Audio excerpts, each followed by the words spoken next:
Welcome to my studio. Here we are coming into February, and I have a lot of really great sculptures almost done, almost completed. I am working on my second and third sculpture of Blessed Carlo, who will soon be Saint Carlo. And the location, the final destination where the original bronze casts are going to go is just absolutely fantastic. They're going to Assisi. In fact, the sculpture that's right behind me is going very close to his tomb, the entrance to his tomb in Assisi, which is, for me, sculpting the sculpture of this saint, knowing that it's going to be placed at his tomb, is just a very exciting but also stressful experience, because I want to capture the essence of this saint. I want to capture the essence of Carlos Acutis, and I'm working with hope, with prayer, and also with photographs. The great thing about sculpting a new saint is oftentimes we have some great photographs to work from. So what I'm doing is I'm picking some photographs and I'm using those just as a starting point, just as the beginning point to create a portraiture that really expresses the interior of Blessed Carlo. What I've created with the drapery and the general form is almost an abstract sculpture where it brings your attention with the forms, the striations of the folds into the center area where he's holding the monstrance. Another thing what I love about this piece is a lot of the photographs you see of him, he's wearing sunglasses. Well, on this sculpture, I have those sunglasses, the mirrored sunglasses, and they're reflecting an image of Mary, as if Mary is right in front of him, which is a really cool little detail that I think is subtle, but still adds to the symbolic nature of the sculpture. The portrait, it's fascinating because when you do a portrait, there's a moment where you feel as an artist that you've captured the saint or you've captured the person, some sort of essence. You feel it, and then you have to stop and pull back. There's always a concern that you go too far with detail and people see the detail as opposed to the character and the spirit of that person. It's an amazing ride as a creator. And you feel like you're on a ride. You feel like you're a passenger to this creative experience that is almost beyond you, and you're just another tool that is actually creating this sculpture. The second piece that I finished is a more simple portrait of Carlo Acutis. What I love about it is the simplicity and the biography that's represented within the piece.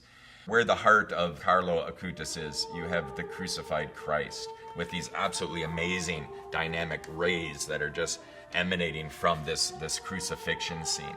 And I thought about this, I thought, well, in the center of Carlo Acutis is the crucified Christ. So to represent that, to give physical form to that truth is just phenomenal. I started this piece, I was the official sculptor of the National Eucharistic Congress in America. And I wanted to do a live sculpture. And I thought of all the subjects I could do, I wanted to do Blessed Carlo Acutis. His attachment to the Eucharist and the idea of promoting this new saint in America is just phenomenal. So I started working on the piece there. I finished it in my studio. And I just got back from Rome, where I had a meeting with the Vatican, where the original cast was agreed to be given to the Vatican, who in turn will give it to the first church in Rome named after Saint Carlo Acutis. So this is historical, it's amazing.